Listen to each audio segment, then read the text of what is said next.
Hello and welcome to the City of Philadelphia, Department of Licenses and Inspections Backflow Prevention Training video. In this video, we will provide an overview of the enforcement of water quality through cross-connection control, explain why backflow containment assemblies are required, and identify the correct backflow containment assembly needed for fire and domestic water systems. First, let's talk about cross-connection control. What is a cross-connection? A cross-connection is an improper and illegal plumbing arrangement between a potable and non-potable water supply. This connection, under certain hydraulic conditions, can lead to a dangerous backflow from a contaminated water system to the drinking water system. Some examples of cross-connections can include a hose sitting below the flood level rim of a plumbing fixture or pool that is attached to a faucet or hose bib connected to the potable water source. Makeup water connected to a heating boiler without a backflow preventer. Water supplied to appliances intended to serve some special functions such as storage of ice, food processing, coffee machines, and carbonation for soda dispensers, without the installation of a backflow preventer. Some examples of backflow preventions through isolation at the plumbing fixture or appliance include air gaps, double check valve with an atmospheric vent, double check valves, atmospheric vacuum breaker, reduced pressure backflow preventer assembly, double check backflow preventer assembly, and pressure vacuum breaker assembly. How does a cross-connection occur? A cross-connection can occur through back pressure or back siphonage. Back pressure occurs when the pressure in the equipment or system, such as an air conditioning system, or boiler, is greater than the pressure in the potable water supply pipe. Back siphonage occurs when the pressure in the potable water system drops, due to fairly routine occurrences such as water main breaks, fires, heavy demand, etc., and contaminants are sucked out of the questionable water source and into the potable water system. Backflow containment assemblies is a strategic approach of applying backflow protection on the service line to a facility, where contaminated water is contained within the facility and prevented from affecting other services connected to the same city water main. In accordance with the 2018 Philadelphia Plumbing Code, the following conditions apply. As per Section P608.1.1, backflow containment assemblies shall be installed in all buildings with the exception of residential buildings with 4 or less dwelling units. As per Section P608.1.2, the installation of backflow containment assemblies shall be in accordance with Philadelphia Water Department, Regulation 403, and the Philadelphia Water Department Cross-Connection Control Manual, as amended.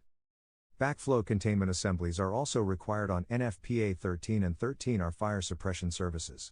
The backflow assembly is not required on the NFPA 13D combined water supply.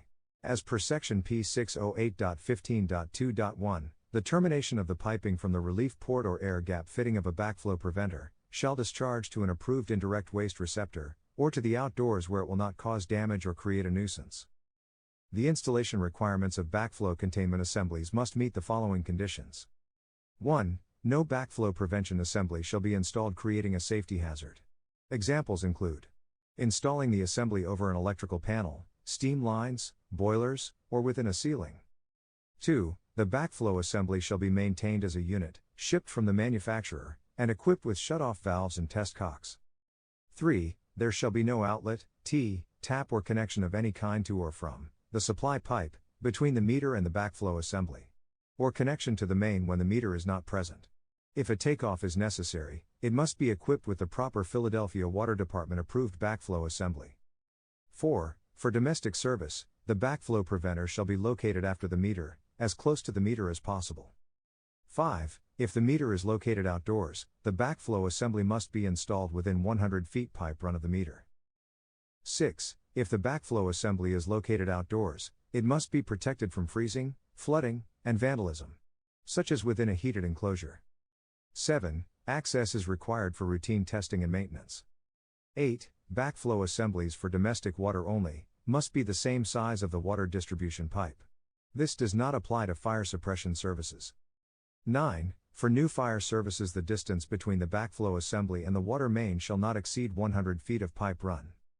10. For existing fire systems, the backflow assembly must be as close as possible to the point of entry of the service into the building.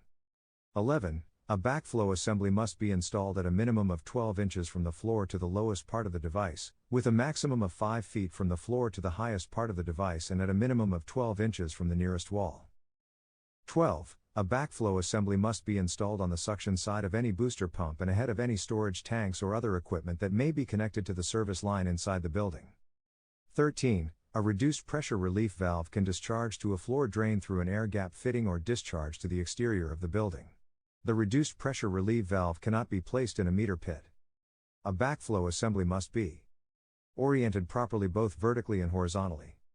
Must not be submerged or modified in any way. Tested by a listed technician upon installation.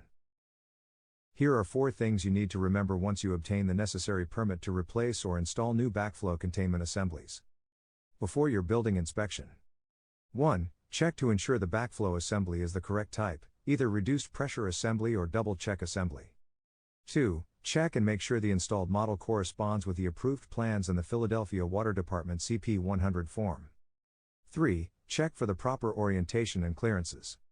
4. Check for Form 79-770, the Backflow Prevention Assembly Test and Maintenance Record, when submitting a certificate of plumbing system testing for new construction.